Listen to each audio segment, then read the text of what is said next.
Hey everyone, welcome to Limitless Radiocast, episode 55. Got a great guest in with us today, Robin Gieseler, out of Gracie Ohio Jiu-Jitsu Academy in Columbus, Ohio, which is one of the longest in the entire country that's ever been teaching Gracie Jiu-Jitsu. Also, this show is brought to you by AI Wellness, supplements and supplies. Go out there and check them out. Limitless at checkout for a discount.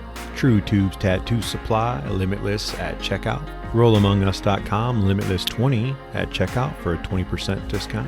BattleBomb.com, Limitless20 at checkout for a 20% discount. Also, Magic City Brewing Company located in Akron, Ohio. You guys can find all them online, on Instagram, on Facebook. Check them out, support them. They support our show. They keep us going each and every week. We appreciate all of you. Now sit back, relax, throw those headphones on, turn that volume up, and enjoy the show. What's up, everybody? Welcome to the show. Hope all you out there are doing well, taking care of yourself, and doing what you need to do for yourself and your family, as we always say each and every week. Today's guest is Robin. I already asked him this, and I'm going to screw it up. Gieseler, right? He's a 6th-degree black belt in Brazilian Jiu-Jitsu and the lead instructor of Gracie Ohio Jiu-Jitsu Academy in Columbus, Ohio, which is the first academy to teach Gracie Jiu-Jitsu in Ohio, as well as one of the oldest academies in the country. Robin, thanks so much for hanging out with us, and I apologize if I butchered that, because I usually do. No, that's great. No, it's an absolute pleasure. I appreciate you guys bringing me on. Yeah, like we were saying before, like that's what we do here. Like with this show, we wanted to, Chad and I just wanted to get people who have wealth of knowledge of BJJ, which, get as many people as on it to spread that news and word, and to get people to listen to stuff that's, like yourself, like you've been around a long time. So why don't you tell a little bit of background of yourself? That way our listeners know. Oh man, I talk a lot, so it's all right. Cut me off when you need me good. So, wow, I got started in as near as I can figure, 1994.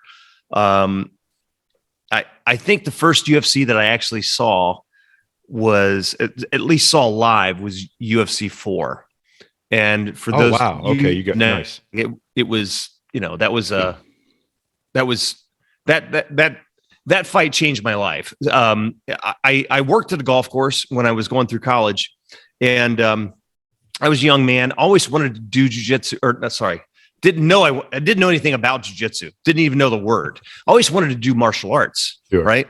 As a kid, I grew up on a farm, and I never had the opportunity or the availability where I lived. And just with a large family growing up on a farm, we didn't have the means to pay for martial arts lessons or anything like that. But I grew up in the ninja era, right? Like Bruce Lee and yes, the 1980s, the ninja. Like I wanted to be a ninja, so I'm working at a golf course, and this guy came over, and he would borrow equipment. He worked at a different golf course. And the owner was a shared owner, and so we would share equipment. So he came over, and the guy is a great guy named Randy Nyheiser in Lima, Ohio, and he he's just a funny dude. He was just always in a good mood, and he was a small guy. He was like 5'6", maybe 140 pounds, 145 pounds, and the guys, after he left, they were like, "Man, that Randy, he's a badass." Sorry, am I allowed to? No, you're good. Yeah. Anything you want. Sorry. Yep. I have a code of conduct at the school. I don't normally do that at school, but anyway. So they're like, "Yeah, he's a badass, man." I'm like, "Really, that little guy?" Like, "Yeah." He's like, "He does this jiu-jitsu stuff." I'm like, "Jiu-jitsu? Is that like ninjutsu?" Like, oh, I want to learn that. And so I was too nervous to actually even ask or say anything. And a couple weeks later, he comes up to me. They must have told him, the guys that worked there must have told him, like, "Hey, I think he's interested." He came up and said, "Hey, were you the one that was interested in jiu-jitsu lessons?" I was like, maybe. I was like, "Okay, cool. I'm going to go watch this guy Hoist fight, in the UFC. Why don't you rent that, see what you think of him fighting, and then, come see me next Thursday." This is my recollection. This 20-some years, almost 30 years ago. Yeah. And so I watched it, and I watched this skinny guy Hoyce fight. First fight was Ron Van Cleef, and they showed some of the previews of the other UFCs, and I could tell already, like, wow, he's favorite to win, but oh my gosh, look at some of these dudes in this thing. And then he fought Ron Van Cleef, who I was very impressed with, by the way, for being 50, still the oldest guy to ever fight in the UFC, was in extremely good shape, tough guy. I mean, and jiu-jitsu purple belt, by the way, now under Helson's Academy in Hawaii. Nice. So, oh wow, nice. Yeah. So anyway, he beats him, which I kind of figured that would happen. And then he fights Keith Hackney, and Keith Hackney, as you guys know, I mean, if you guys watch those fights, he hit like a hammer, like tough guy. I mean, back then nobody really knew it, but that guy knew how to hit. And that was a really tough fight. And then I watched this guy, Dan Severn, on the other end of the bracket, just mauling these big dudes. I guess the first guy wasn't that big, but he was bigger than Hoyce. He was a state champion wrestler, but also a like really good Muay Thai fighter, Anthony Macias, and he just ragged on him. I remember him doing a suplex twice in that fight, and I thought, oh my God, he's going to kill this guy. Like, they're going to outlaw that. Like, right. It's like they're not gonna allow that anymore. There's only like 2 rules, but they're gonna outlaw that. When that guy dies, they're gonna outlaw that. And I just thought, there's no way this guy can deal with them. And so Hoyce wins to the finals. Dan Severn just mauls both of his guys, gets to the finals. And this fight goes on for 15 minutes and 49 seconds. Can't tell, I've seen it a few times. And finishes him in this choke on the bottom the whole time. And I keep watching this, and I'm thinking, God, he's got to give up anytime. And now watching it now, I'm like, Hoyce is in control the entire yeah, the different perspective of seeing it, yeah, and absolutely, doing it, like being like trained in it. So yeah. I mean, watching it now is totally different than watching it then. Then I thought, oh my God, he's got to tap out. Like, there's no way he. And next thing you know, Severn's tapping out, and I hit the ceiling. I thought, man, I don't know what this is, but I've got to learn it. And I went to that class the next Thursday. I did a bunch of private lessons with that guy. And at some point he said, hey, you gotta go meet my instructor, Jeff Hudson. Like, he's the guy in Ohio that knows all the stuff. He's spent a lot of time with the Gracies, and I got lucky. I really just, absolute luck. I mean, the guy approached me. I didn't even have the confidence to ask him. It a life-changing event for me. And I guess the rest is history. I met Jeff Hudson, and I fell in love with the art, and I've been in love with it ever since. And you guys know, yeah. And that's what it does to you. So I'm young in my journey. Chad is my coach, at East Coast. And, even for me, I started in my 40s, and it was like instantly, and it was something I've always wanted to do. It was nothing that progressed me. I very much the ninja stuff. Like, I did, karate and some kung fu and stuff when I was younger. I did a little bit of Aikido and throughout my time. And it was like, this was something I always wanted to do, but it's funny when you mentioned like the ninja era, and I'm like, wow, that's like the perfect term, because it was like, how many times can we watch a kung fu movie that's dubbed or whatever, where, there's Bruce Lee, there's a young Jackie Chan sitting in a tree somewhere or something in one of those movies. And we just constantly watched them all the way back to like, even when American Ninja, I was just thinking of that. Oh my God, that was great.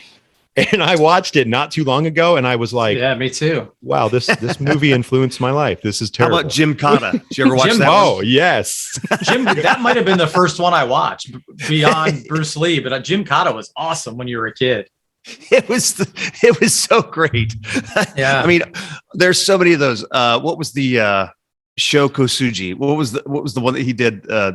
He did Revenge of the Ninja. Yeah, I was going to say he did Revenge of the Ninja. There was the one where they killed his family, and then he put the one guy on the log, and it was a log cut or whatever. I can't they remember were all what that great. was. American Ninja, though.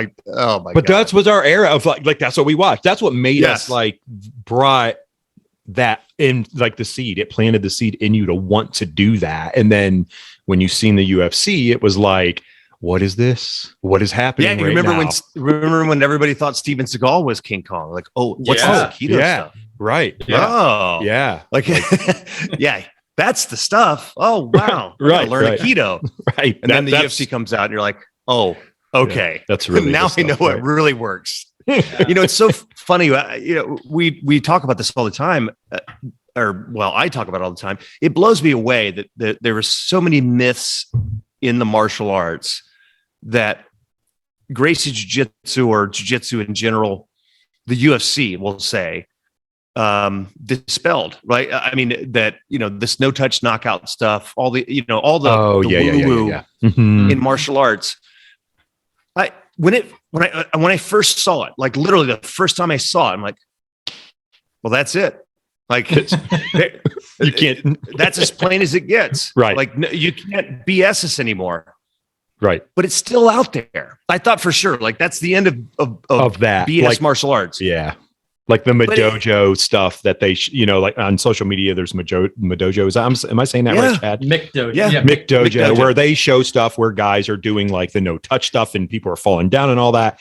It still exists. And it's crazy to me too. I go, wow. It's remarkable. Like it's still got a market. It's unbelievable. I really thought, that was one of my first thoughts when I watched this, other than, God, I got to know this stuff. Was right. Well, that's it. Like all that other stuff, it's out the window. Yeah. And here we are 30 years later and it's still prevalent. It's just remarkable to me that, evidence, clear empirical scientific evidence, like it's right there in your face.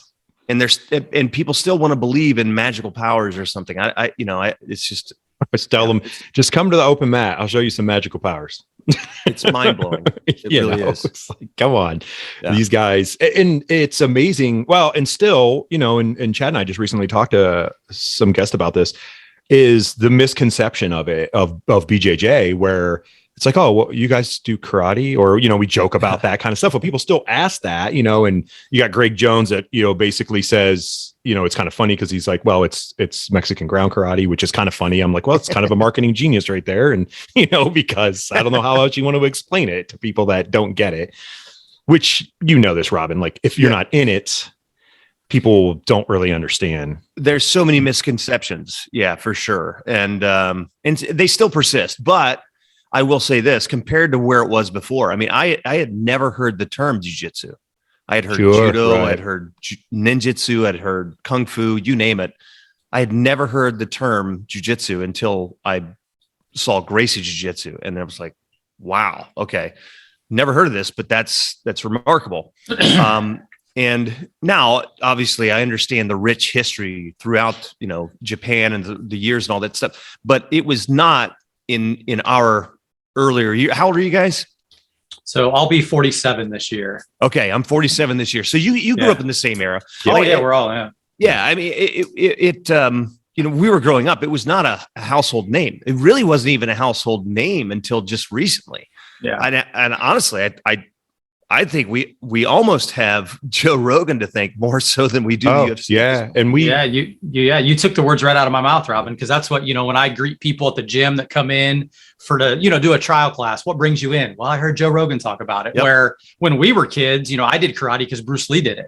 Right. Or the ninjas did it. So we have, Joe Rogan has opened that door big time. Yeah. Absolutely. It's really remarkable. What his reach and what he's done, because, obviously the UFC has a lot to play with it, right? Especially the first for sure. boom. Yeah. The first boom, clearly, it was almost the Gracie Jiu-Jitsu ad. Right. Let's be honest. Was, for sure. And it was like a glorified Gracie's in action. Right. Mm-hmm. And it was important, but it kicked off a sport. And then next thing you know, you have mixed martial arts, which really wasn't even a term until, I don't know, the 2000s or something. I was going to say probably about 2000s. Yeah, for sure. Yeah. It was always known as, we called it Vale Tudo at first, because that's what the Brazilians call it. Then it was NHB, right? NHB. NHB. Yeah. NHB was the first, and now you can't even say that anymore because some holds are barred. Right. right. Well, true. Yeah. But, it really is kind of crazy how it's kind of how jiu-jitsu has really ebbed and flowed throughout this last 30 years. And it's had those peaks and kind of big pushes, but I really do think, I think Rogan has been a bigger, it's been a huge impact influencer. And then of course, then he helps launch, Jocko's, podcast. Right. And there's another big to get one proponent. Jocko does Jocko's it. been doing it longer than me. I mean, he's been doing it for 30 years at least. I was going to say, yeah. I think he got involved maybe pre-UFC. I think a lot. I've listened to him before. I haven't listened to him for a while, but when he talked about it, a long time ago, I think he was on, might have been with Rogan at first, because he did that. And then Lex Fridman was like, he did a Lex Fridman podcast, and he was like, you really should be doing a podcast about, stuff. And he talked about his jiu-jitsu then. He said, when he was in the military, he came home from like a first stint or first something, like going through the SEALs and stuff. And he saw a guy, like an older guy, choking someone out. And he's like, that's jiu-jitsu. And he was like, I have to know that.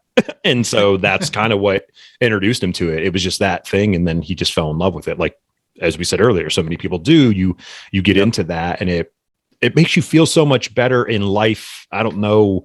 I always try to explain it to people, like, how do you like this? Like, how do you like feeling that way? And I'm like, it's really hard to explain, but it's like a family, it's a feeling to where Chad said it a million times, where you forget about everything else outside, and you come there, you walk through the doors, you see people that care about you. And has it always been that way for you too, Robin? Like when you as you went through your years? Yeah.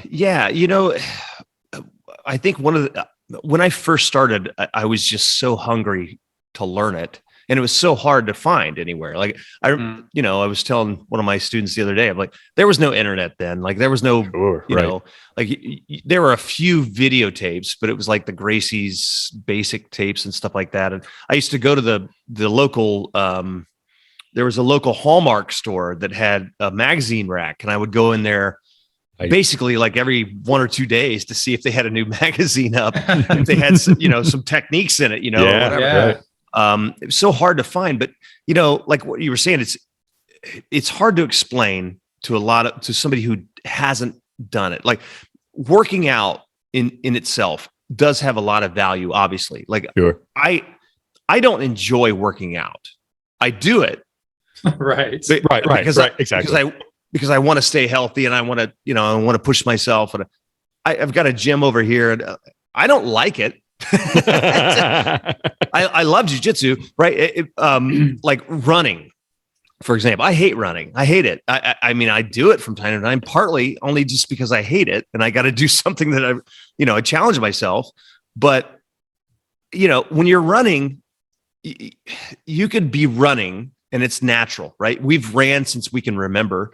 And so I can be running, getting a workout, but I'm thinking about all the stuff I got to get done during the day. And man, when you're on the mat, you got one problem. Yeah. It's the guy who's trying to choke your face.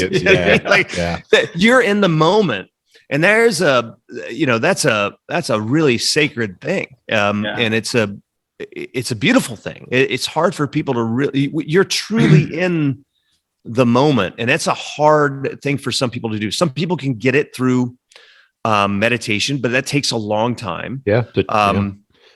You're fully immersed in that space at the time, and it's hard to think about the dishes you got to get done when the guy's on your back, right? You know what I mean? Trying to, you got that one problem, and you're solely focused. And in our day and age, I think that's a rare thing, and it's a beautiful thing. It really is. It's hard to explain that to somebody who hasn't done it before, sure. Or even explain the tranquility that comes with the confidence that this stuff gives us. It really is remarkable, and it has to be experienced. We can talk. I'm preaching. We can talk about it, right? Proverbial choir right now, right? Like, exactly. You guys know everything I'm saying, because we've experienced it, and and we can speak with passion about it, but there's only so much we can do. Sure. Unfortunately, it's I really do feel like jiu-jitsu has a place for everyone. It's not every place is the same for everyone, sure, right? If you know what I mean. But yeah. But at the same time, like I think there's value for so many folks that just they're afraid, I think, to give it that. to really pull the trigger. And I get it. I totally get it. Cause I was nervous. I was nervous as hell. I mean, I think everyone that's ever done it in their life, they have to have some kind of butterflies. You know what I mean? Yeah. Some kind of little something in them that walked in, that has to walk in the door or make that call or show up. And like, then you're intimidated. You walk on a mat and you see all these guys in these gis and you're like, even if you don't know what any of it means, you're like, that looks very dangerous, and this is probably going to hurt. And I bet it's harder for people now to walk in because now you have black belts at almost any gym, right? When my first instructor was a blue belt, and that was crazy to see a blue belt going back. But now, our gym, we have 2 black belts. I know, Robin, you have a ton of black belts under you, so that's got to be tough. I think it is for some people, and it isn't for others. I think, for example, like my wife, she's a blue belt now, but when we first got together, I tried to bring her in. I wanted her to get involved, but there were no ladies there that were training, and the ones that were just murderers because savages. They were savages because they were getting slaughtered. You know what I mean? Like, it was slaughtered by guys already because they didn't have any partners to train with. Sure. It was a little rougher then in a lot of regards. But the more and more ladies we got in, now it's almost becoming a steamroll effect. And I think one of the things that's been powerful for the growth of women's jiu-jitsu is just literally getting over that hump of having ladies in the room. So almost any class that you come into at our academy now, there's at least one female on the mat. I remember one of her best friends. She came in, she walked in the door. I'm like, "Hey, how you doing? Are you here for yourself or someone else?" And she's like, "Yeah, I'm just kind of interested." And she's looking around the room and she's like, and unfortunately that night there just wasn't any ladies on the mat that night. And she's like, "Do any women train?" That was one of her first questions. I was like, "Yes, they do." "When are you going to be in?" So when I found out she was going to be in, I was like a prayer chant. I'm like, "Hey, ladies, can you guys come in? There's a lady coming in." And next thing you know, my wife meets this person. They have kids, same age, and everything. Nice. Next thing you know, Mandy gets more comfortable. My wife gets more and more comfortable about coming to the regular classes, and now she's a blue belt, and she loves jiu-jitsu, and it's great. It's so I think in some ways it is easier, and but I do agree with you, Chad. I think that in some ways it's tougher too, because it is intimidating to walk into a well-organized academy, and you're the sore thumb sticking out, right? And we have to do everything we can to make that person feel welcome, right? And make sure we have a smile on our face. For years, I had a picture. Hudson likes this pose, right? Where he stands all serious. Right. So when I got my black belt, there's a picture and there's somebody down lower taking a picture up, right? So when you're standing like this and the camera's looking up and you have this serious face on you, like, it looks kind of intimidating. Sure, I don't consider myself an intimidating person, but of course that's the picture that I put on the website. And if after a few years, a couple of guys were like, "Man, it's really, really like, I'm glad to see that you're not, a jerk or anything. You look really, really intimidating on your website." I was like, "Dang, I better change that picture." So if you see a picture on my website now, it's all smiling. I'm like with kids and like, right. Is that your granddaughter in the picture? No, that's my daughter. That's my youngest. That's your youngest daughter. Okay, yeah. I'm sorry. Okay, no, it's all right. Yeah, no, it's totally fine. I'm old.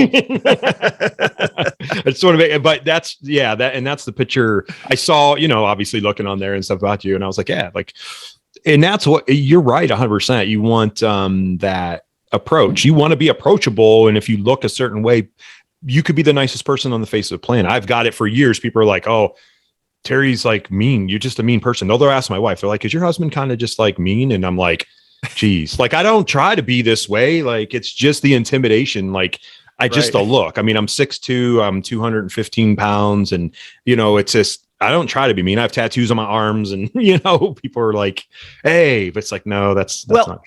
Especially in that context, if they walk in the room and they see you with a higher belt on, they're already going to have a sense of what that is. Sure. Now we know as practitioners that typically the higher the belt level, usually the more humble you've become over the, we understand that. That's right. We understand that, but the new person doesn't quite comprehend that yet. You know, they still may be thinking of how we thought before we started, which was, you know, well, the black belts are the badasses and the guys you don't want to mess with. But in reality, those are the guys they're the best people to train with, because they don't have the ego to hurt you. You know what I mean? They're not trying to they don't need to prove anything anymore. You know, they're there to help you. And I think that, you know, we talk about how jiu-jitsu has evolved over the years, obviously, but I think what's even evolved more is how we treat our people, right? When, you know, back in the day, man, I can remember my first day, nobody told me, hey, if something hurts, tap or you know, I got heel hooked my first class ever. Didn't know what it was. I'm like, oh, that don't feel good. Right. Yeah. So now when we have a new person, it's like, hey, if you're comfortable, you can roll. If not, you know, if something hurts, tap. So we take care of our people so much better now, I think. For sure. Jiu-jitsu has matured a lot. Yeah. You know, when you and I started, things were, I don't want to say territorial but definitely a lot more cliquey and it was jiu-jitsu was in its teenage years, basically, in America in the 90s and in the early 2000s. Right. So I remember those days where, you know, somebody would call us up and say, you know, like, there's a purple belt, you know, coming in town, and like, oh man, really, a purple belt? Oh, okay. And so it was like the prayer chain, like, hey dudes, we got to protect the house, man. You know, there's a guy coming.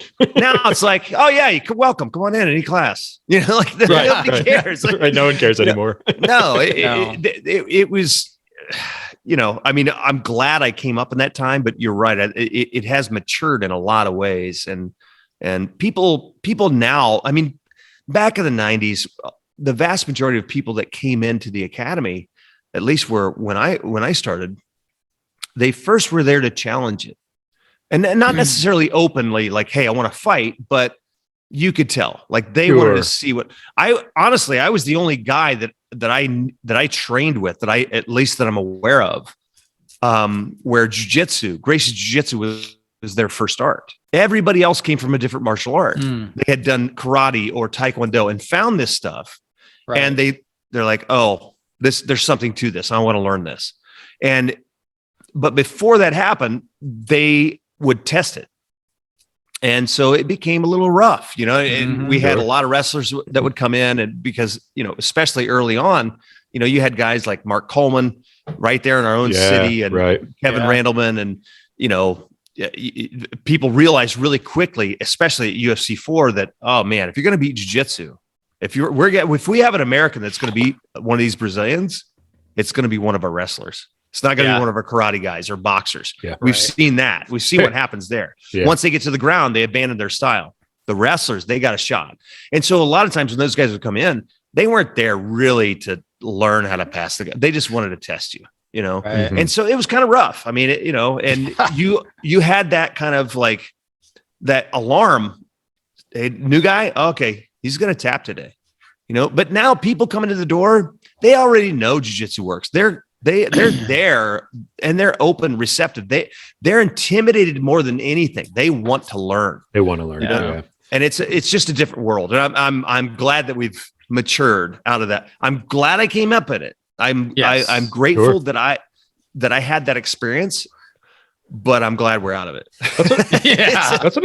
I tell guests all the time that have done it for a long period of time, like Chad and yourself, and guys that have started in the beginning, like from UFC 1 and those beginning UFCs, that you have changed the culture of what Brazilian Jiu-Jitsu is now for everyone to do it, or to be more receptive to it versus being more scared of it. Obviously, the podcast and the shows that people are doing and promoting it and stuff, but there are guys like yourselves that you went through the dark ages of jiu-jitsu. You know, it was the way that it is. And it's awesome because where would it be today if that didn't happen? Well, we wouldn't be in business if we still ran it like that either. You know what I mean? Exactly. 100%. No, no way. You can't. Yeah. It's a different world. Yeah. But, I'm grateful for that. But at the same time, like we got to experience that. And it was a special time. It was a special time where it was still learning, improving itself, and we were still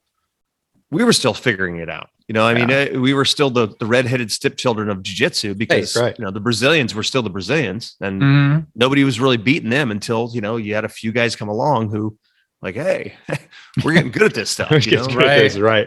BJ Penn, you know, Yeah. first, you know, for sure. I mean, Hudson had some amazing younger talent. The first, I think, non-Brazilians to win the world championships came out of his academy. Yeah. And, you know, it was a very special time. It's just, you know, we're middle-aged. Yeah, that's what those logos on the wall behind you, Robin, take me back to that time too. Like I was going to ask you guys. Yeah, I started in 2004, so going to tournaments in 05 and 06. You saw that a lot. Yeah, I saw those patches all over everybody, and it was just such an iconic logo. So takes me back to that time for sure. I love that logo. I really do. It's an awesome logo. Like I love it. It is intimidating. I mean, let's very honest. Much. Right. It's an intimidating. And so now when Hudson got his red belt, he switched over to he switched most of the academy and everybody kind of adopted it. You've seen the sunburst now? Yeah? I think so. Oh yeah. I think so. I wish I had, it might be on my back. You can turn around. You're good. Everyone at knock my computer off. That's listening on audio. Oh, okay, yeah. So it has the Gracie triangle symbol, and it's a variation of that. Yeah. So that's sort of a throwback to the original Academy of Gracie logo in the middle. But he changed it just a little bit. He indented the A to make it an R. So it's kind of a tip of the hat to his original academy in Brazil. So it's kind of cool. And that's what we use in the academy now because it looks a lot less intimidating than, you know, right. the shark that's about to rip your head off. It's no other martial arts ever had symbols like jiu-jitsu has. I always people are like, wow, those look kind of like mean or whatever. They'll see, you know, a rash guard or something that'll have like a gorilla on it or whatever, and it'll be something. And I go, yeah, like all other martial arts never had anything like this. Like especially back in that 90s and 2000s, everybody had an animal, didn't they? It seemed everybody's logo was some type of crazy animal. Yeah. They had. I remember I bought a Hickson T-shirt. Do you ever see that one? The old that had like there was a bear, there was a snake, there was a shark. I've never saw that. Was a shark. Yeah. Oh man, you have to look it up. It's an old. I think I've since lost it, but it was a really cool design. I think there were like 5 or 6 of them, and they were representing different people. Okay. You know, some people argue who's who, but I think one was a snake, and some people would say that was like Hoist because he was, you know, long. I was going to ask, like, is there a history to picking animals for symbols? Do you guys know either one? I've never looked at that. That's a good I would question. assume it resembles the head instructor, right? Or kind of maybe. Probably, yeah. You know? I mean, you know, I think everybody kind of picks their own spirit animal. I don't really have one. I don't have maybe a sloth. Sloth.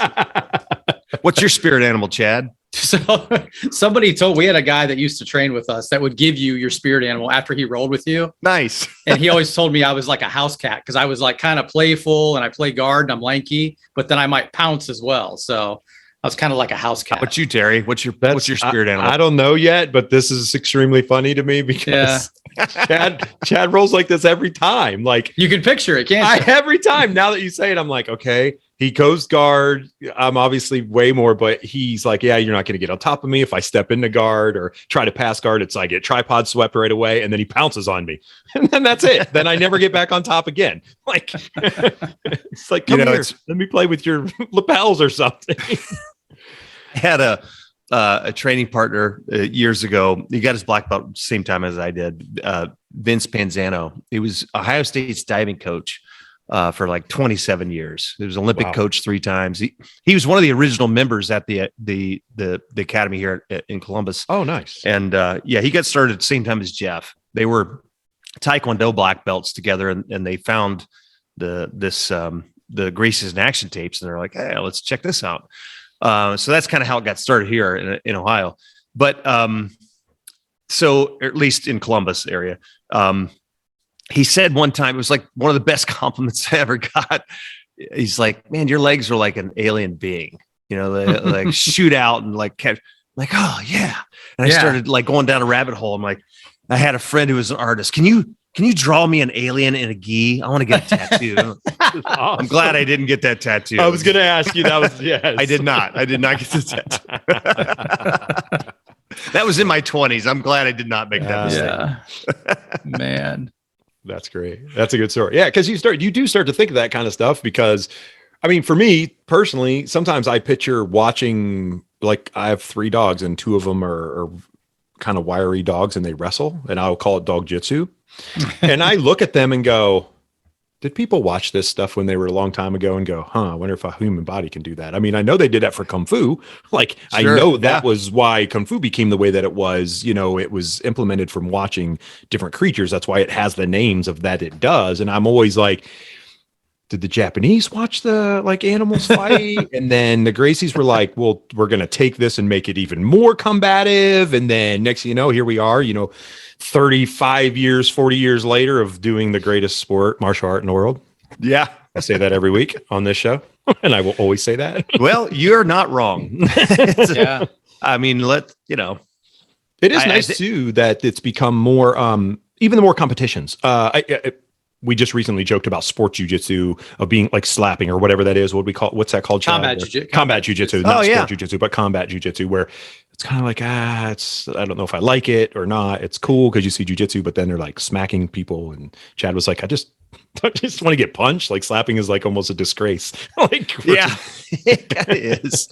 It's funny. We used to play like that all the time. Like that was, at least once a week. You take the gi off and you smack each other around a little bit. And, but when I first started, that's what it was. It was to learn how to fight. I think I heard, actually, I can tell you the first time I actually learned about jiu-jitsu competition, I don't remember what year it was. I was still a white belt. It was the first time I met Hudson. And I went to a seminar. And I'd probably trained at least a year at that point. I had met Hoist first and, obviously started going down and train with Jeff. And eventually I moved down here. But before I had moved down, I knew Hudson was having a seminar and I came and I took the class. And he starts talking about, his broken English at that time. Like I can understand it now. Then it was like, what did he just say? I mean, bless his heart, but his English was terrible. And so, he did his best. He started talking about like, oh, this is 2 points and this is 4 points. And I'm like, I looked at the guy next to me and what is he talking about? It's like some sort of game we're supposed to play or what? Like, and he's like, no. He's talking about the competitions or the rules for competition. It's like, we're going to do a tournament. And like, really? What's that? Like, you mean like we spar, like kind of like we do, like when we train without the punches, like it's a tournament and we don't hit each other. And he's like, yeah. Oh, well, sign me up. Like, that's awesome. Like, great. Like I can do this stuff and compete and not get hit. Great. Like now I still was very adamant about learning it as a martial art. Sure, right. And not just the sportive aspect of it, but that's why I did it. I did it because I watched this guy Hoist fight with like, okay, you couldn't get any more clear than what it was. No biting, no eye gouging. Right. That's it. Yeah. That's it. Yeah. Oh, yeah, that's it. Do whatever else you want. Like, go ahead. And I mean, if you're a scientist, I mean, you could look at that empirical evidence and say, okay, that's the best martial art on the planet. Mm-hmm. That's what I need to know to defend myself. And so that's why I was passionate about it. And I just, it was remarkable to me. I'm like, oh, okay, cool. So to me, it was always about fighting. The competition was just like icing on the cake. I'm like, oh, this is great. Like, I get to do this and I get to compete at this. This is wow. Yeah, like, absolutely. Too. I just figured the progression was you train and at some point you get good enough and you fight. Like it's just what you do. Robin, what's your take on competition in terms of doing it, not doing it? So it's a mixed bag. I loved competing. I really did. But for me, competing was always, it was a tool for me to understand myself better in a stressful environment. Like how would I I knew that if I went into a competition, I knew that this guy across the ring is going to come at me 100% within the confines of the rules. So, usually, Sure, right. You hope. Right. I've had those broken a few times, but within the confines of the rules, he was going to come at me 100%. And I knew that that would be way more stressful than the actual fight, than actual training. Okay. Not exactly the fight. So let's say training, your comfort level gets pretty good after a certain period of time. Like, you get comfortable in the room. Sometimes for certain people, it can take 6 months. Sometimes it's, a day, or a year. You never know. But people get comfortable in the room. They get into the groove. Even if they're getting submitted, they have a comfort level of being relaxed, right? Like I can train and I can be focused on. So I knew that the fight would be here, stress level wise, but competition is somewhere in the middle, right? And so for me, to me, it was always about how I could perform under that stress level. I wanted to test myself, and that was really important to me. And even to this day, I still feel that way. Like I think it's a very, very positive thing for kids, for adults. It's not for everyone, but I do think that it's a very valuable thing for your martial capability. I think you can learn a lot from it. I think that what we see now, to a certain degree, is different. Again, for me, it was a personal thing. I wanted to see how I could deal with the stress level. I wanted to inoculate myself to the stress, and so that if I had to defend myself or fight, and even at that time when I first started training, I at some point I thought maybe I would end up doing no holds barred or whatever. I never did, but I thought that was the progression. At some point, if I got good enough, I would. But I didn't really care about that at the beginning. I wanted to just learn this stuff and gain confidence and just build my skills. So the competition was really important for me, and it drove me to compete. It drove me to train harder. I watched a video of one of my brown belt matches years ago. I found my old video recorder, and I'm like, I don't remember this match at all. I have no recollection of it.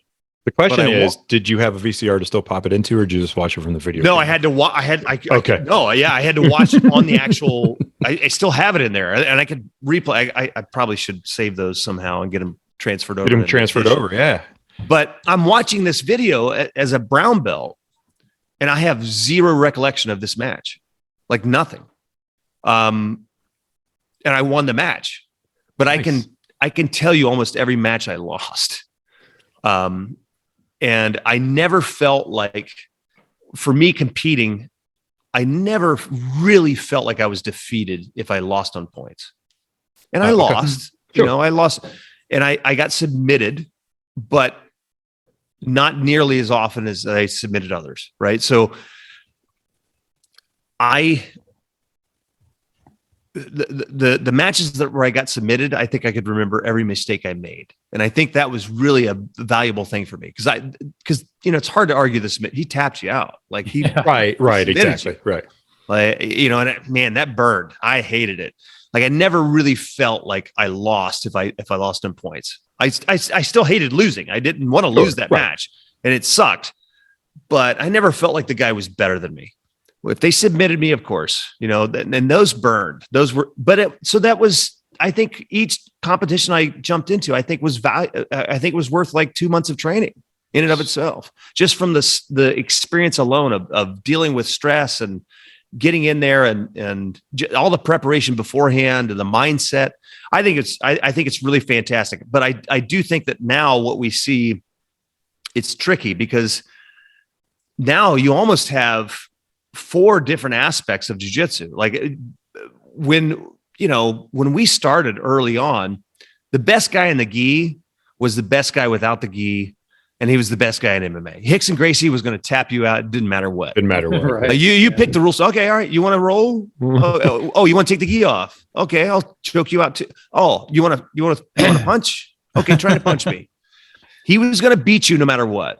Now what you have is and it's not wrong. It's just different, right? You have specialization. You have jiu-jitsu schools that never put the gi on. Right. Like there's whole organizations, and tournaments that have nothing to do with the gi whatsoever. Is it wrong? There might've been a time where I would have said, yeah, that's an aberration. No, it's just different. I think, you have different aspects now. The best guy in the gi is not the best guy without the gi. As great as Gordon Ryan is, it would take him a couple of years to transition and actually win in the gi. Mm-hmm. Sure. It's a different rule set. It's a different specialization. So you have specializations, and now you have guys who are transitioning. Like, it was remarkable to me to hear the other day that Nicholas Marigelli, who, and I don't know all the names, but I like Marigelli a lot because he's a good submission artist. He's very, very sharp. He'd never trained without a gi before. Yeah. Right. Yeah. Like, how do you get a black belt and never trained with it? So, if he's never trained without a gi, he's never learned how to block a punch. True. So yeah, sure. To me, is it wrong? No, but it's different. And that's okay. Sure. It's not don't get me wrong. I'm not. You talk to Hudson, and he's gonna be very, very adamant about right. Sure. But I have a perspective in a way that's like, okay, this is not necessarily wrong, but it's different, and and that's it's okay. Evolved. It's definitely evolved. You've got people who focus on MMA. That's one aspect of or expression of jiu-jitsu, which is fantastic. But even that, like, you don't have open weight classes in MMA anymore. No, right. No, yeah. You don't have no time limits. It's a different sport in and of itself. But it is an expression of jiu-jitsu. Jiu-jitsu is involved in it heavily. Then you have gi competition jiu-jitsu. Then you have no gi jiu-jitsu, and you can even break those off into smaller ones. Like, okay, this is points, and this is no time limit and submission only. And then you got people who are really focused on the self-defense only.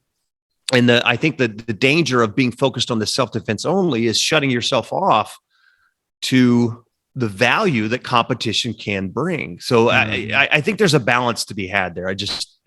So I don't know. That was a really, really long, convoluted answer. No, that's great though, because you're spot on. And it needs to be embraced in the way of, we want it to grow in all aspects. Yeah. So it is still from its core. If you take it very much to its core, to where you guys studied and learned, it is jiu-jitsu in a form, and then it's branched. So it has like a life tree that branched off, and there are limbs growing on this tree that was core set, cat, an awesome cat. Yep. Very frisky. Everyone out there on audio, you guys, Robin's cat just walked across. It's okay though. We jumped up on my computer. We love that. But like Robin, what you're saying, like it's a true fact of the matter that all these branches, but everyone, if they want, over time, it's say 30 years from now, you're going to go back and we're going to say at this point in time is when this seed was planted, and then it just started to grow, and then these branches broke off, and guys made this organization or did this. But if you want to go back to the core, it really started from this part of it, Yeah. I mean, at the end of the day, it's a martial art. It in its essence, jiu-jitsu will always be, or should be, first and foremost, a self-defense system. Mm-hmm. I mean, that's what it was designed to do. And it's not that the competition is a bad thing, but it can be for some folks, right? If you're objective, if you come into this at 40 years old, or you're, say, a mom of 3 who's 38, you know what I mean? And your objective is to learn how to defend yourself, right? Your job puts you in dangerous areas and things like that.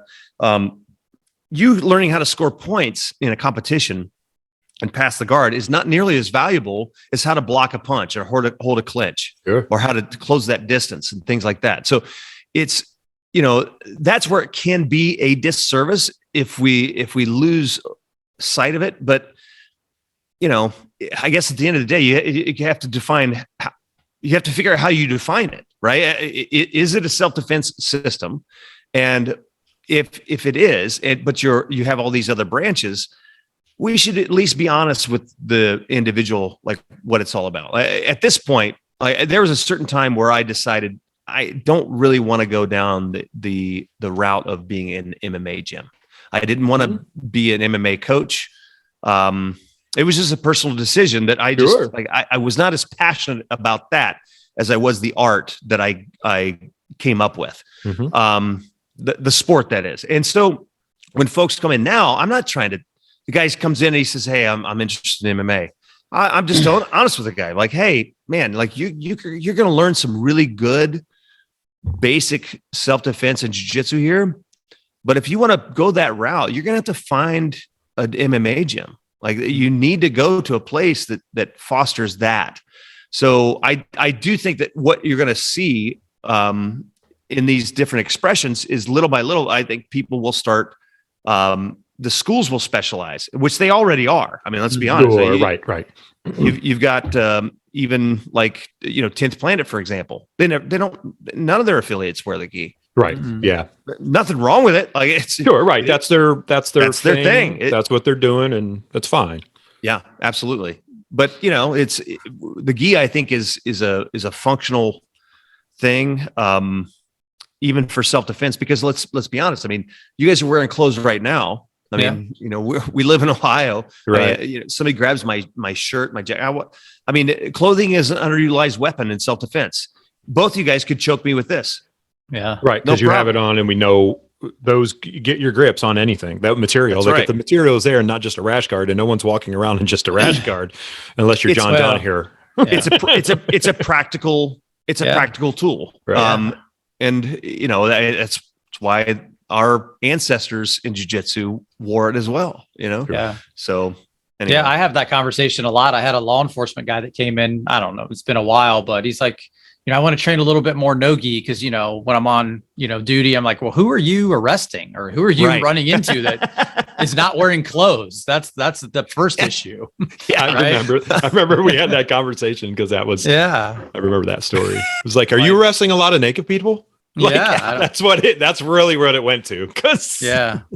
I don't want to. I mean, you think about even like clinching a really, really big guy, man. I hope the guy has a pair of pants on or something, because now I can grab that thing. Yeah. Sometimes they're too big to even wrap up. Yes. So can it be relied on too much? 100%. For sure. Yeah. Yeah. It can. It's like anything. Yes, of course. It's specialized. But I think we're going through that phase now where we see that specialization. And, for people that want to transition from one to the other, it can be difficult. It's very hard. Like even MMA now, you had guys who were champions of jiu-jitsu, that tried to make the transition to MMA, and it was very difficult. It was very difficult. Yeah. And some of them did not transition well at all. Right. And you saw that even with high level wrestlers. The skill sets don't always transfer. Like you think, okay, well, this guy's pedigree in wrestling is the best. They didn't always translate that well. And some guys, like say Matt Hughes, for example, was not in a contention of being the best wrestler of all time at all. Right. He was a very good wrestler.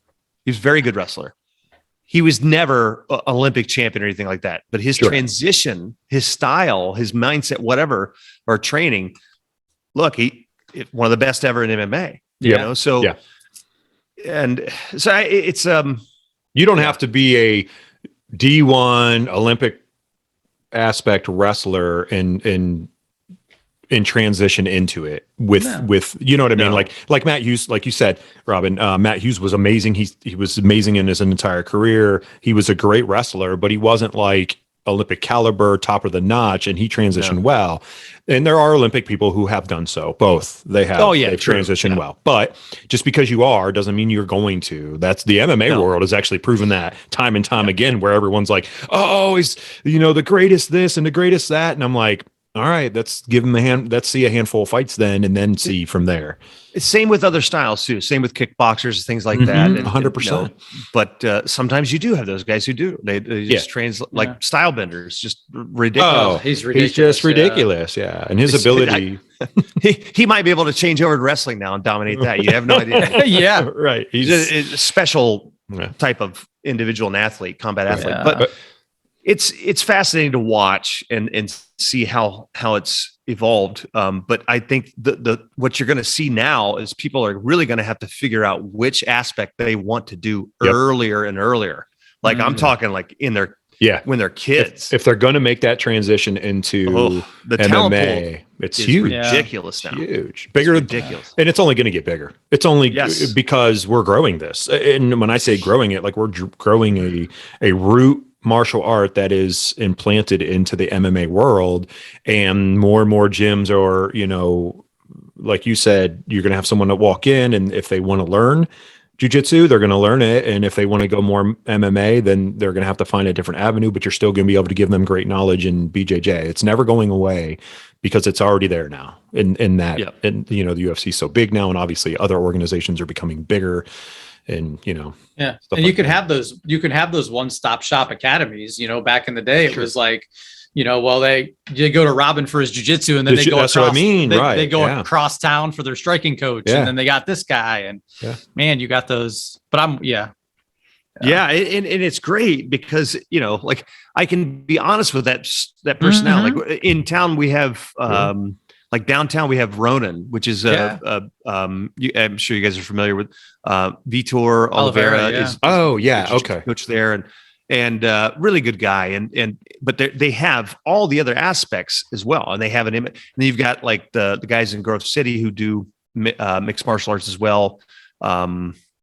Dave Freetag is a really good kickboxer as well. Jiu-jitsu black belt, and very good MMA coach. They have some really talented fighters. So when guys come in and are like, "Hey, I'm really looking to get into MMA," I'm like, "Here's a number. Here's a friend." I just have to be honest with people. It's not our specialty. Like you want to learn good self-defense and how to defend yourself. You want something that's good for your life. Yes, this is the place, but it's so far. It's different than that now. It's a sport.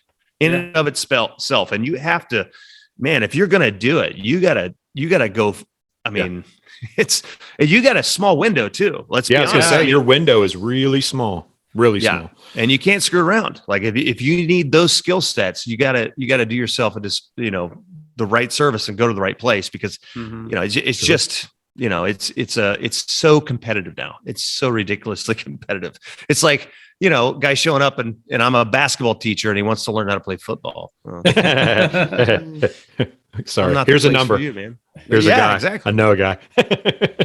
Which is good. Do the techniques translate? 100%. Yes. But a lot of the stuff that we do, you can't do in mixed martial arts. Right. I mean, and I'm not saying that to sound like, like the hooey people we were talking about earlier, like,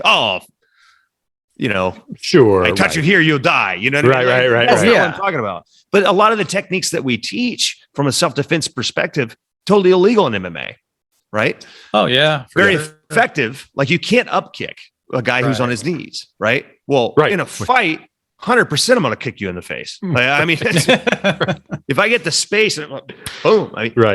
So yeah, I don't know. Yeah, I'm rambling now, but it's just different. In a jiu-jitsu match, if my guy's stuck in half guard, I'm going to teach him how to pass half guard, right? Right. In MMA, stay in half guard. Yes, exactly. Yes, you're right. Right. Stay there.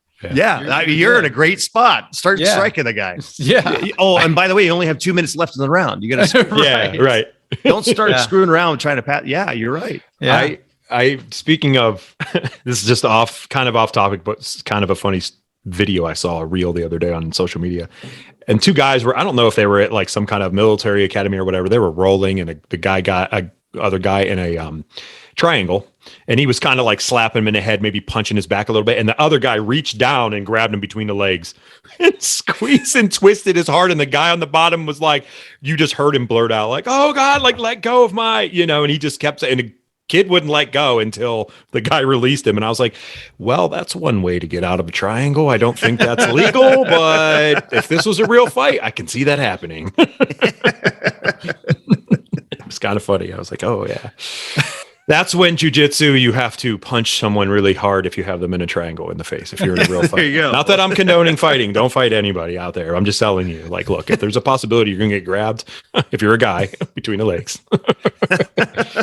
So, yeah. Crap, I forgot I was going to ask you. Oh, how much jiu-jitsu do you get to watch? Do you watch like Flow or anything, Robin? Do you watch stuff on TV? I do. When you have time? When I have time. That's Yes. right. Yeah. It's yeah, I still enjoy watching. I have a Flow Grappling membership or whatever. And honestly, it depends on the event. Sure. Right. Sometimes it's easier to watch like the replays and the snippets that they put together after. Like the editing is getting so much better nowadays, Right. which makes it really helps the action a lot, because like sometimes at least I don't know how you guys feel about it, but watching like the world championships now, it's like only 20% of it is really watchable. Like, I mean, yes, sometimes I just get bored. I'm like, okay, can we move on from this situation here? Can we try to finish the guy or pass the guard? Nothing I complain to Chad, and I'm like, I mean, I know a decent amount, but I don't know enough, and I'm always like, this is really boring. the like you said, the talent pool before is so good that their jiu-jitsu negates each other so well that it becomes so much of a game of inches, it becomes very boring, right? Yeah, so a lot of times the brown belts are a lot more exciting to watch than the black belts, because they're very calculated and they play to the rule set. So IBJJF, I do enjoy watching like say the finals and things like that, but sure. I kind of like watching the highlights. The highlights are the better parts, because you get to really see some of the good action. Like I was watching a kid earlier, this Mika Galvao. It's remarkable, because and I like the guys who go for the finish.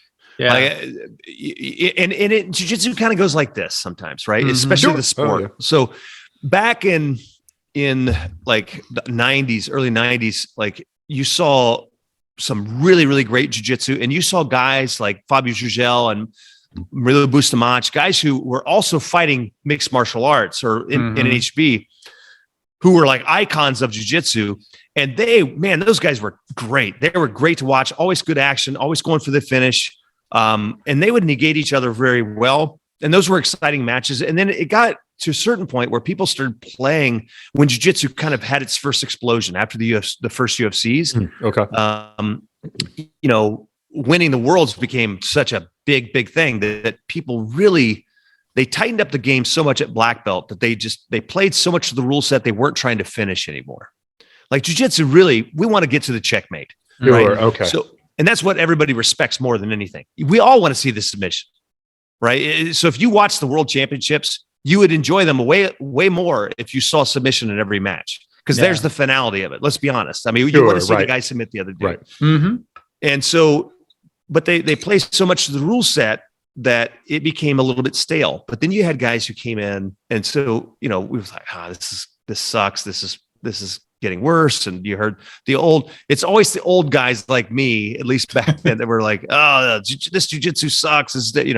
And then next thing you know, you had this new generation flow in. And then you got Jacare and Haja Gracie, who were submitting everybody all the way to the you know what I mean? And now and these guys had barn burner matches they were going for the submission.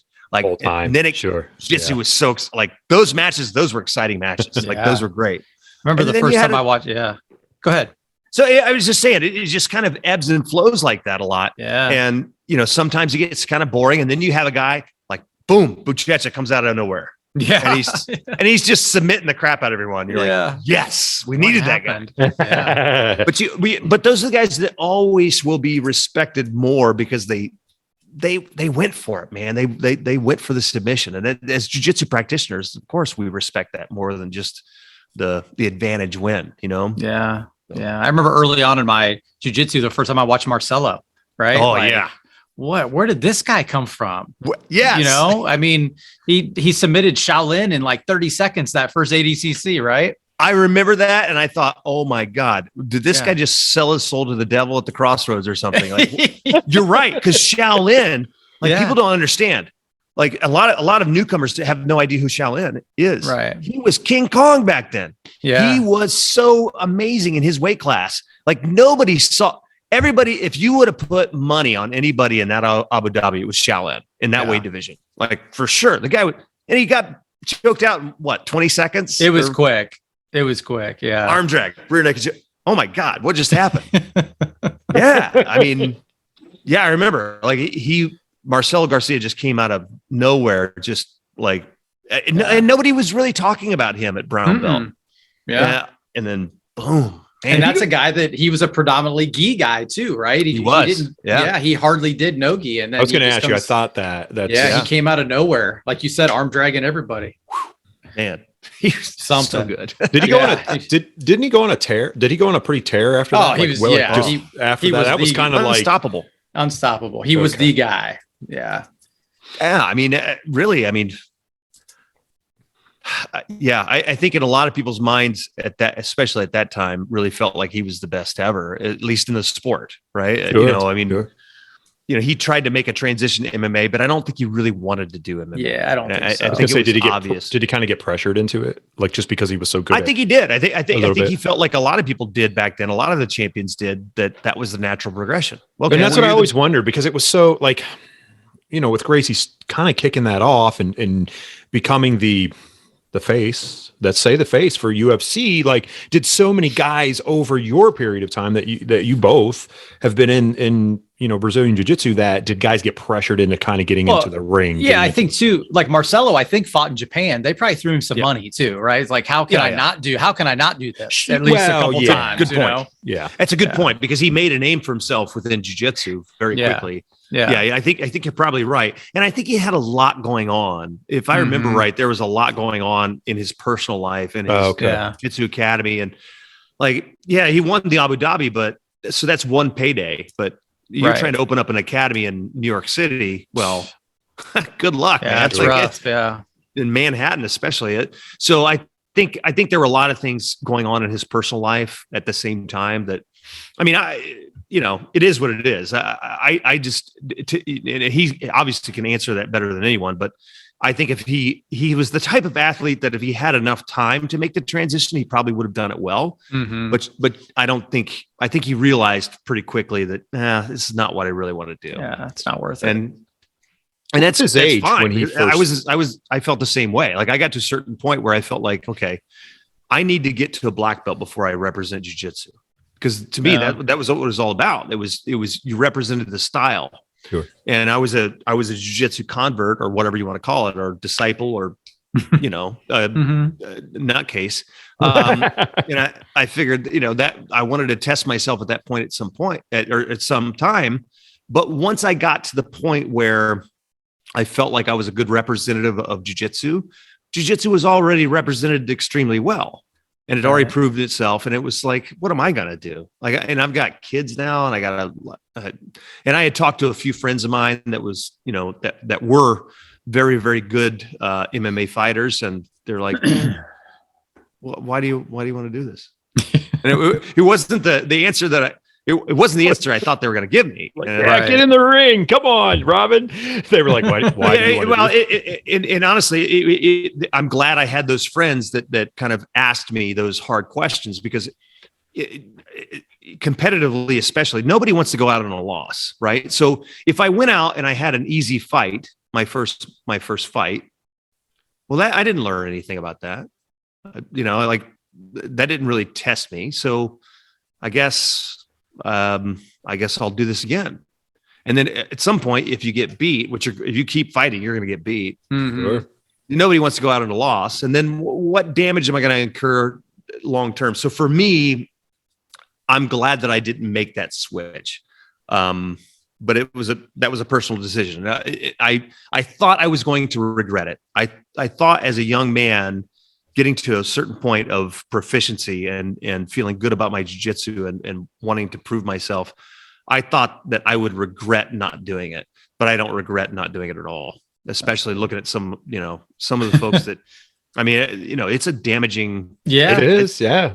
It's not good for your health. Let's face it. Fighting is not good for your health. Yeah. And so anyway, it was, I'm glad I didn't make that transition, but I can see why guys like Marcelo did, because I'm with you, Chad. I think there was a lot of guys who just had that. I think they had that sense of pressure and money thrown at them, because that's where the money. Yeah, when you guys started saying the money, like that's, I mean, you want to prove jiu-jitsu too, right? You want to prove it. So there was no money in gi jiu-jitsu until. And that's what I was gonna say. Yeah.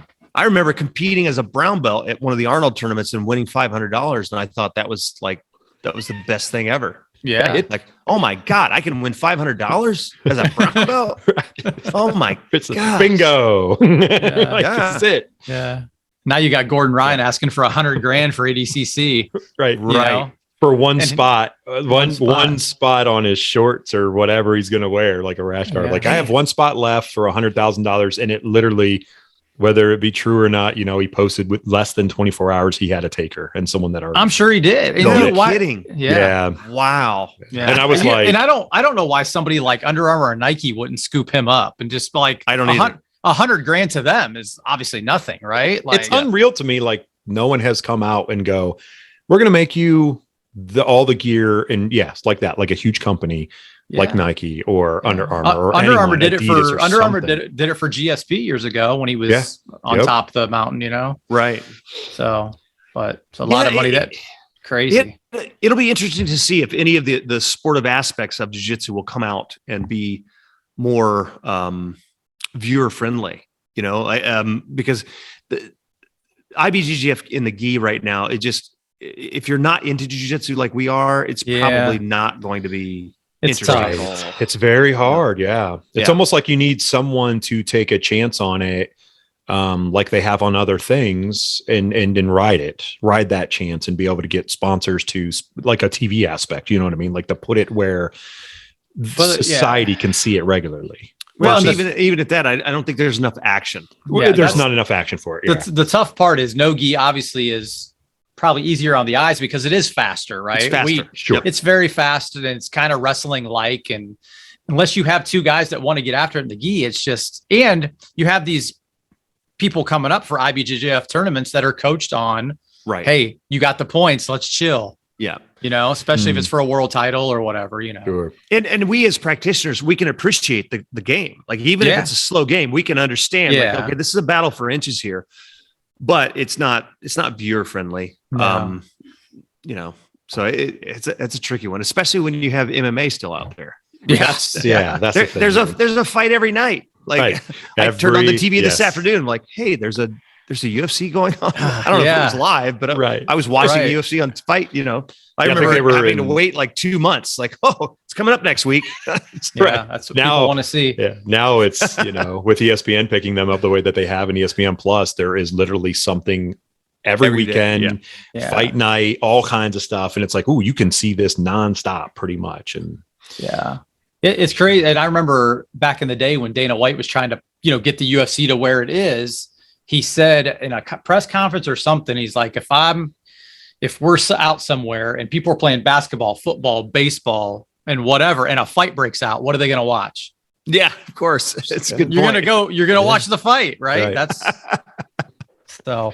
It's a great quote. Yeah, it's a good one. It's exact too, because look at what happens with people in their phones now, and there's fights amongst fans being knuckleheads in the stands. No one's watching the game anymore. They take the phone and they're like, there's a fight over here. You guys see this? And it's on social media, like within seconds, if it's not live at the moment going on. So, that's pretty crazy. Before I forget, before we get too deep, Robin, you got to talk about the Shark Tank with our buddy Augie. Oh no! From back in the day. Oh no! Go ahead, tell us all about it. So, oh boy. I was just texting him earlier and he's like, you have to ask Robin to tell the story. Bless his heart. So we have this thing called shark bait, and oh boy. Now I feel terrible because like I said, we've gotten better. Yeah. But sometimes, so shark bait essentially for us is it's kind of like a, I'll call it a rite of passage. It's definitely not hazing, or at least it shouldn't be. And unfortunately, sometimes that line can be blurry. And I think that's exactly kind of what happened with Augie. Augie is a small guy, or at least was then. Mm-hmm. And when he got his blue belt, we do this thing called shark bait. So we put him in the middle, and everybody goes with the guy, and then they tap and they keep going. They tap, they keep going. So it's like a survival, like white belt. is the belt of survival. So you learn how to survive. Once you get to a certain point and you get your blue belt, you've learned basically how to survive in most positions. Well, the shark bait is almost like an unfair survival test to a certain degree. Like nobody's coming out of it like not getting tapped. Like everybody taps. But sometimes guys get overzealous, and it happened in that one because he's a small guy, and so guys you'd be caught in an arm lock, and then you tap, and people would respect it. They'd let go, but then the next guy would jump in, right? Like jump on your back, and then you get choked out here, and the next guy would jump. And for whatever reason, people decided that I shouldn't say I didn't. This is not me, but I was there, and so for whatever reason, a lot of people, when people want to make you suffer in jiu-jitsu, what do? What position do they put you in? I mean, if they really want to make you suffer and tap out for pressure, I was going to say they like mount top pressure, top mount. I mean, that's slower. Just like sit on you as hard as they can. I mean, or knee on the belly. Oh, knee on the belly. Yes. Yeah, okay. Good old knee on belly. Good old and so twisted. Unfortunately, the knee on the belly became too popular to make somebody tap out from pressure. Yeah. And it popped his ribs. Oh, man. Yeah. So So I'm not sure. It's kind of up in the air whether we'll ever do that again. It's because it can. Rites of passage, I think, are a fantastic thing, but they can border on hazing, and you have to be very cautious about where that line is. And so I'm leaning towards it's probably not a good idea. Yeah, and that kind of brings me in. I've always wanted to ask this, and you've been around a long time. So the gauntlet, when you get your belt, was that a Brazilian? I do too, but is that a Brazilian thing or an American thing?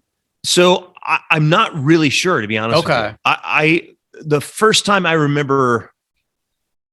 I don't even remember. Yeah, I don't even remember where I saw it the first time. But it happened a few times at our academy. It was actually Hudson that set it up. Okay. And so we don't do it anymore because I think it's dumb. It makes no sense whatsoever. It has nothing to do with jiu-jitsu at all. Right. And a lot of people, they want their belt to get all sweaty and make a welt or whatever. Right. What is it? Are you going to do that to the 6-year-old lady who gets her blue belt? Right. Like, really? Like, yeah. So. Right. So to me, I think that's where a lot of these things can really border on hazing and not a rite of passage. So, a rite of passage, I had a good conversation with Hero and Gracie about this. And his point was, he had a really good point. It's like rite of passage can be a pat on the back. It doesn't have to necessarily be a difficult or hard thing. But even though the shark bait can be difficult for a lot of people, most people that get their blue belt still want to go through it. It's a fascinating thing. Like they want to get that experience because there's a lot of like hugging and stuff like that afterwards. Like, hey man, you did it. It's like a pressure test.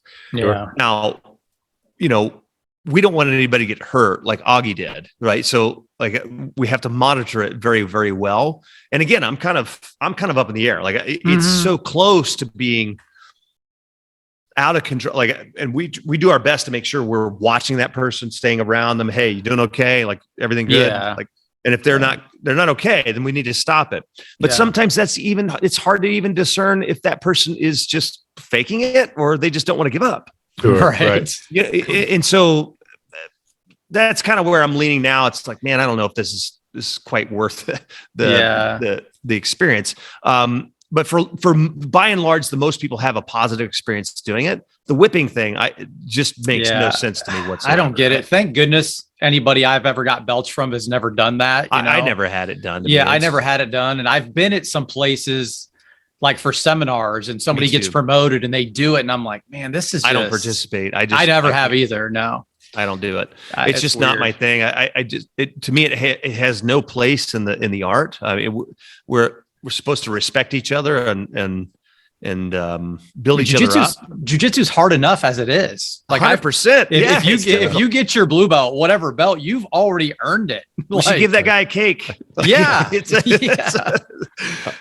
And that's even, recently, if we've done a shark bait, and I think we've only done one in maybe 3 or 4 years, it was totally by choice. And even at that, things can go bad. It can go south. So it's like a fine balance. You know what I mean? Like you want somebody to have a really good experience if that's what they want to do, if they want to go through that test. Because I've seen a lot of black belt tests that were very, very brutal. But like you said, I mean, jiu-jitsu itself, getting to that day, that point is very difficult. Like, I mean, I remember as a blue belt, the feelings of, man, I'm not getting any better at this. I remember being 3, 4, 5 years in thinking, I don't know if this is for me. Yeah. I mean, I had a lot of those times where I was just, I had a lot of ups and downs where my downs really sucked. I had to really push myself to go to class. It was there were just some difficult times, and there were guys who got better than me at different times. And that really bummed me out. I'm like, I'm training harder than this guy. What am I doing wrong? Right. So you're right. I mean, the journey itself has enough of its ups and downs. That is the test, to a certain, to a great degree, so I agree with you. The one with Augie still makes me feel terrible. Every time I see him, I try to give him a hug. Give him a hug. He needs it. Yeah. Try not to pop his rib. I didn't pop his rib. I'm just throwing that out. That was not me. That was someone else being a jerk, but yeah. I remember when I started. He came back. Oh, that's awesome. Yeah, that's good. I remember when I started and I saw, like I didn't really know like how the ranking system went and stuff in Brazilian Jiu-Jitsu. And I asked Chad about the gauntlet thing because I saw something and I was like, oh, is this like something you do? Like you got to walk through and get beat on by everybody. And he was, I'll never forget. You like looked at me. He's like, it's the stupidest thing ever. He was like, if you haven't gone through enough pain and suffering to get to the next progression anyway, he was like, I don't get it. And I was like, okay, good. I know that's not happening. Yeah. I don't like it at all. I think I think it really damages the art, honestly. I mean, that's a personal feeling. And there's such truth to the fact that we know this Brazilian jiu-jitsu, whatever you want to say, it is the hardest thing you will ever do in your life in terms of pushing yourself, succeeding in something because of what you go through. It's hard. It hurts. There's pain. There's nights that it's going to suck and you're going to not want to do this. Like Robin just alluded to, like there was times where he had to push himself to go to the gym. Yes, it's going to go like that, but I guarantee you that it's going to change your life. Like it'll, in a lot of ways, I think it was more difficult going from white to blue than it was brown to black. Yeah. Oh, okay. Yeah. Just because of, you haven't developed at least for me, I'm speaking from my own personal experience. Sure. I had not developed the perseverance that I would have gained over the next 10 years. Yeah. So the brown to black was really, honestly, black belt was the most least like, it was the most anticlimactic promotion I ever had because it was the one that I knew I was going to get. I was going to ask you, did you know, was it like, it was planned out. Nice. I was supposed to get it in April in Hawaii, but I couldn't make the flight. Had too many responsibilities at home. And then, so I knew Hudson was coming. And so I was going to get it when he came. And so it was a life achievement. It was a remarkable thing, especially at the time when Hudson had less than 10 black belts. It was remarkable, but it was almost like a college graduation or something, you know what I mean? Yeah. As opposed to, like when I got my purple belt, it was because there was a like, hey, you win this tournament, you get your purple belt. Now that was a lot of stress. Like, oh, right. Really? I gotta win now. Thanks for putting that on me. Yeah. Yeah. And that's a different story, but that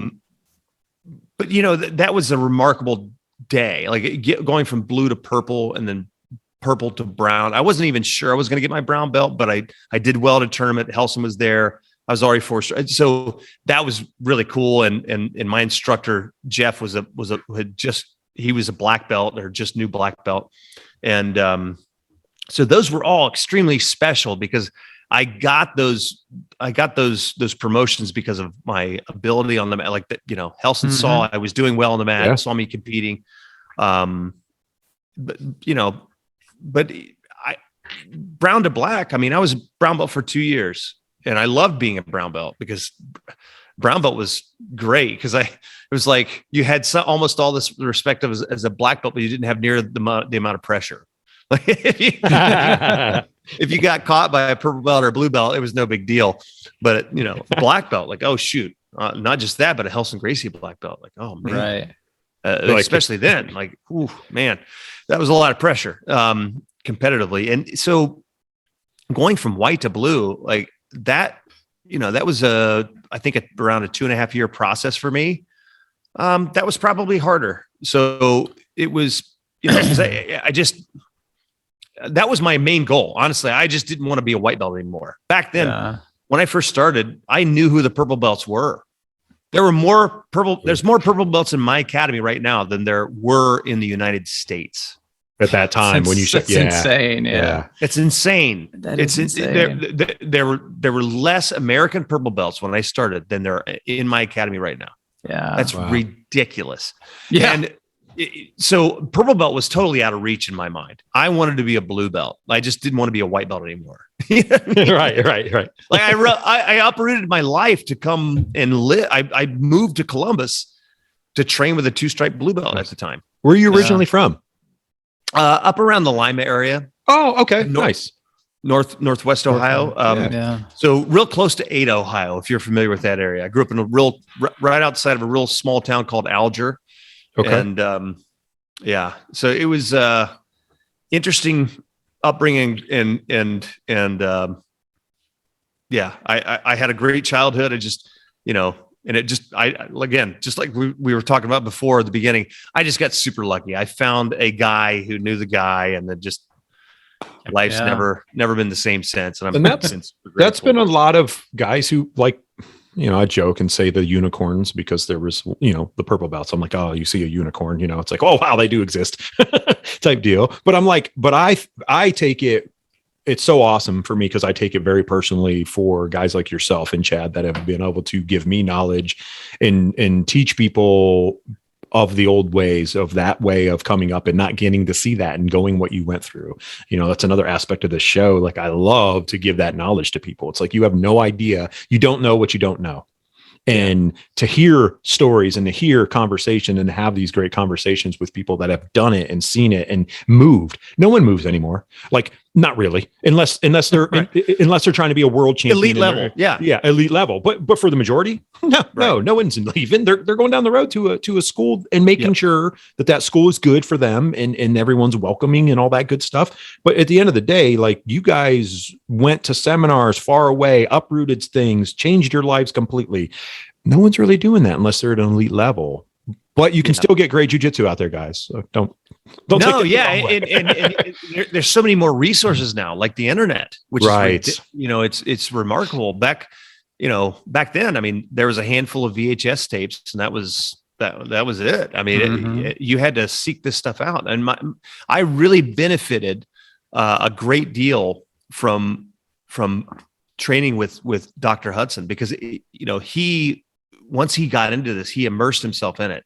I mean, he started, I forget which specific year, maybe it could have been 90, 91 when he had his first seminar. It's hard to put the actual timeline together. We don't know exactly, but he got his blue belt at UFC 1.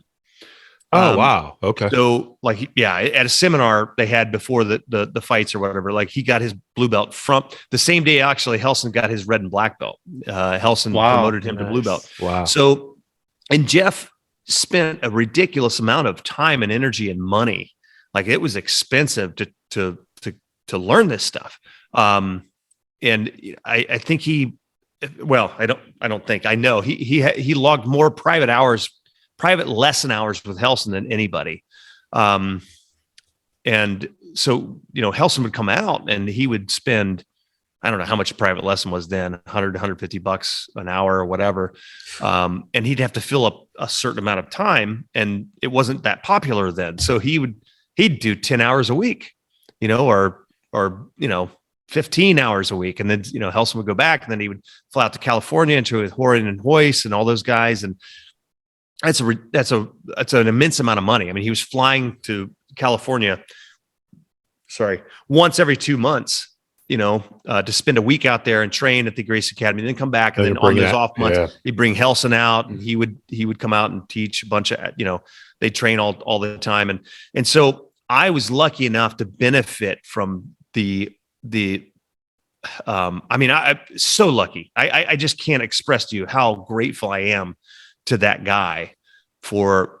He never held anything back from me. He shared everything that he learned from Hudson, and of course made the introduction, with Hudson, and developed the relationship that I have with him today. Without Dr. Hudson, I mean, I would not be where I'm at. There's just no doubt about it. And it just, the amount of, I could never repay that. Like, it's just right. Well, you kind of can. Not even the money side of it. I can't. Even if I tried to put a dollar amount on it, you can't do that. It's priceless. Like, what was given to me was just from what you got is definitely priceless. What I was going to say, from like, to pay it back, is what you're already doing. You're paying it forward. You're teaching jiu-jitsu. And that's how I tell people all the time on here, like, you can't put a dollar amount on this art that you're paying forward. And what I have found in my time of being in jiu-jitsu is that majority of the people, that's what they want. Like, I relish the time when I'll be able to, my 8-year-old does jiu-jitsu now. But I relish the time when I can teach other people something great, because I want them to be great at it.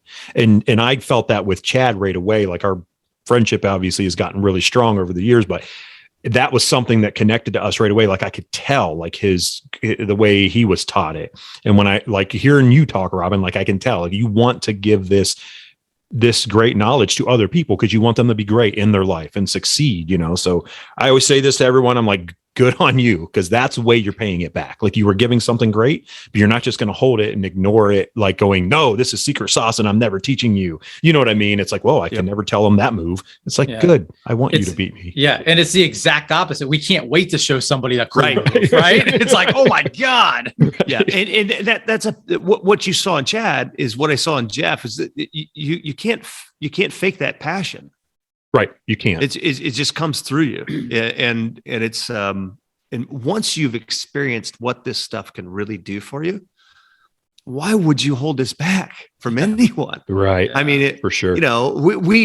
We want the world to know this. Everybody talks about it all the time. I mean, like, man, the world would be a better place for everybody to jiu-jitsu. Like, it's absolutely true. Right. Now, for those who don't know, like, it's not a joke. It's real. We are seriously saying that. Now, should everybody learn jiu-jitsu? Probably not. Right. But at the same time, like, we know the more this gets out, and the more that good, honest people gain this knowledge, especially folks that don't have a self-confidence, they don't have the ability to defend themselves, especially our children, that, man, if I had this as a child, like, how, man, I just, we're passionate about it because we know what this can really do. Right. And we want our children to have this extremely useful skill, not so they can kick ass. It's so they have the ability to say no when it's appropriate. Right. You know what I mean? Or don't touch me, or have the confidence to stand up for themselves, or just be able to go through something that's difficult and understand that you have something valuable on the other end. There's so much value to this stuff.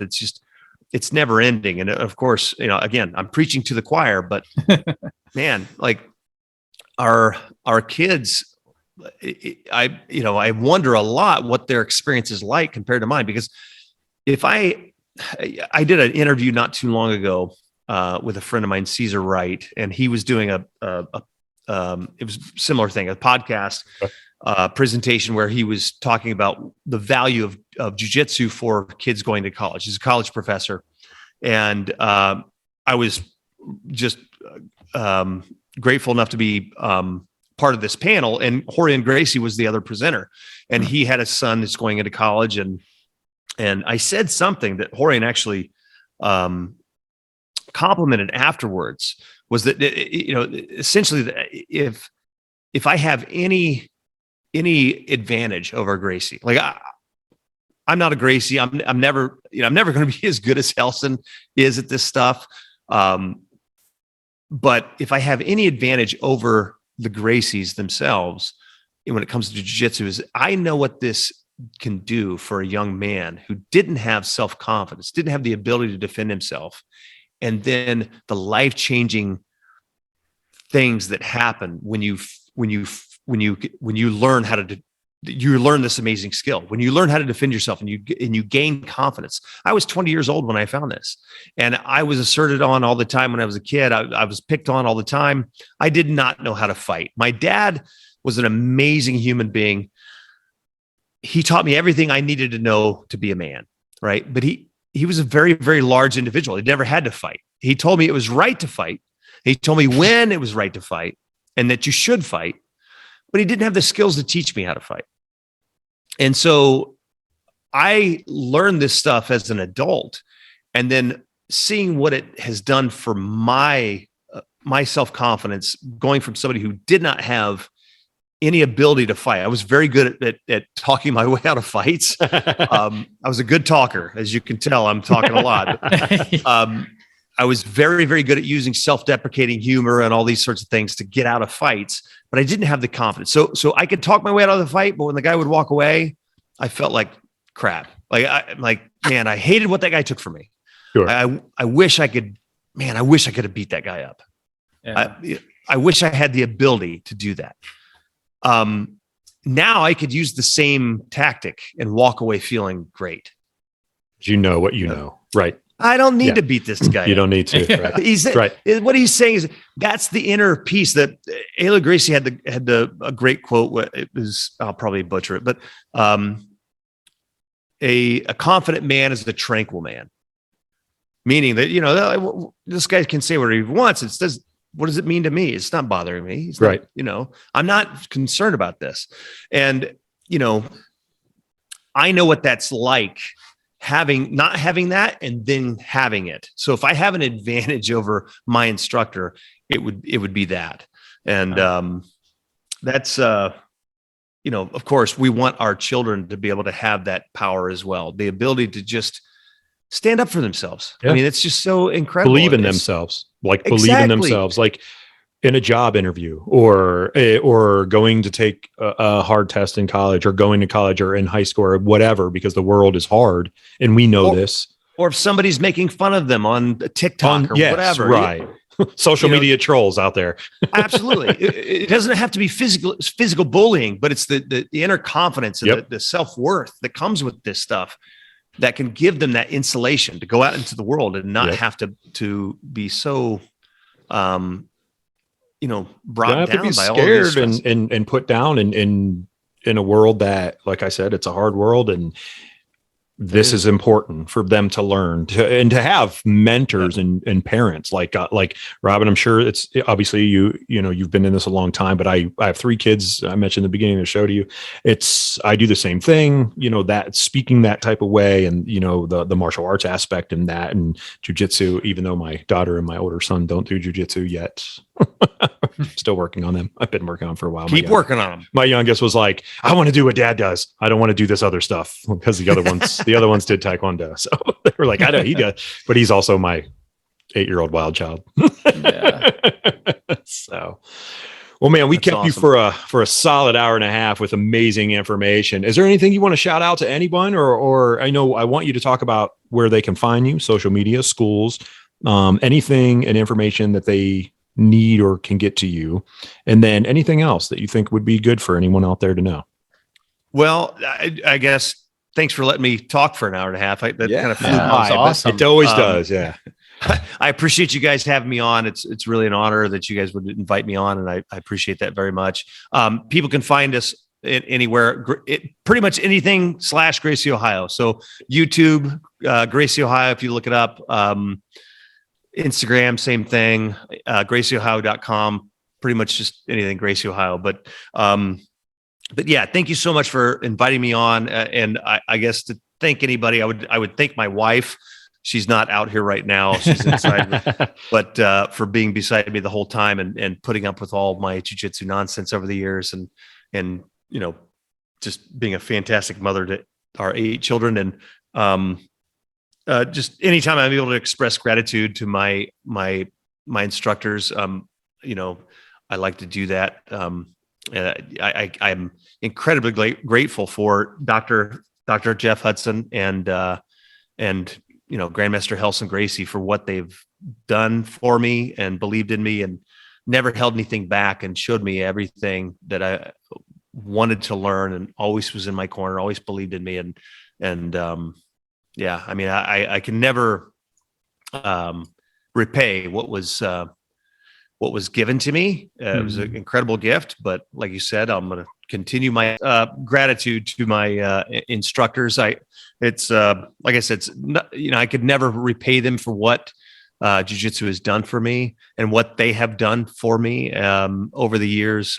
Dr. Hudson has basically been like a second dad to me, and Helson has never held anything back from us as an instructor, and just I'm so grateful that I got a chance to learn from him.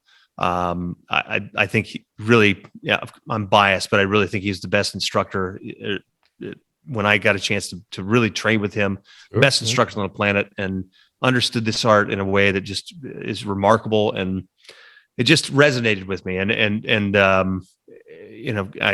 got to benefit from what the amount of time that Jeff spent with him, and this amount of time that Jeff spent with me, and in turn, when he introduced me to Helson and we made that relationship, it's been phenomenal. And I'm grateful for those two men in the art. And I just want to leave with that. I just want to, that's awesome, man. That's awesome. Express gratitude to my teachers, because I just would not be where I'm at, or having a conversation with you awesome guys, about this amazing art without them. I'm nothing special, but jiu-jitsu is amazing, and it does amazing things to people. And I hope I'm living proof of that. So yeah, for sure. Yeah, you are definitely. And we want to just thank you a ton for taking this time to sit down with us, Robin, and just talk jiu-jitsu, talk life, and everything that you've been through. It's a huge personal thing for me to hear, guys. As I said earlier in the show, I want to hear the knowledge of you. I want to sit down and meet cool people and meet great guys, because I haven't met anyone bad yet in jiu-jitsu, and I don't plan on it because they won't be on the show. But it's an absolute pleasure, Terry. Thanks for having us on, or having me on. Yeah, for sure. Yeah, it's one of them things you try to explain to people. It's like instant friends. If through the years, I've known Robin a long time now, we see him at tournaments, we always talk, all that stuff, but it's just never met or never done a sport or an art that it's just instant. You're cool. Like I could come to your gym, meet somebody for the first time, and you know what? We're cool. Yep. It doesn't matter what you agree with or don't agree with. Or now you have to come. Now I have to come. I will for sure. Yeah. Hey, I was telling Terry when you were gone for a minute about the Donald Trump handshake video. Oh, and how that went crazy. Yeah, that was pretty funny. One of my colleagues is a Helson black belt. Was in the Secret Service at the time, and he saw the video when it kind of hit. It went around the jiu-jitsu circles first for a couple of days, and then it showed up on the Hill online. And my brother-in-law calls me, and he's like, "Hey, this thing's kind of blown up. You just showed up on the Hill. Then the Huffington Post starts calling me. They want to do an interview." I'm like, "What's going on?" He's like, "Have you checked your Twitter feed? Is there anything on there we should be worried about?" I'm like, "Oh my God." No, I don't know. What's happening? Post on Twitter. Yeah. And so my friend, the best part, I think, was my buddy, he's in the vice president's office when he's calling me. He's like, boss just he's like, "Hey, dude." Of course, I'm freaking out a little bit because he's in the Secret Service and I know this. I was like, "Am I in trouble, Jim?" It's like, "No, dude." He's like, I just showed it to my boss in the vice president's office. He goes, and he's trying to explain to him, like, "I know Robin. I've seen it. He didn't say anything threatening." And blah, blah, blah. He's like, "No, I think it's hilarious." That's awesome. That's awesome. That's really It was cool. fun. Yeah, good. Well, it's a great story to end the show on. And appreciate you again and everything that you're doing for the community and for every student that's coming to you, that you're guiding and leading them to a better life, obviously with jiu-jitsu. And as we say each and every week on this show, or try to anyway, at least I'm trying to, is to tell everyone out there, do not put limits on your life. Live your best life for yourself and for those around you, for your family. Do what you need to do to take care of yourself. But remember, it's important that you take care of those around you. Be humble and live a great life. We appreciate all of you and everyone out there that listens each and every week. And until next week, come back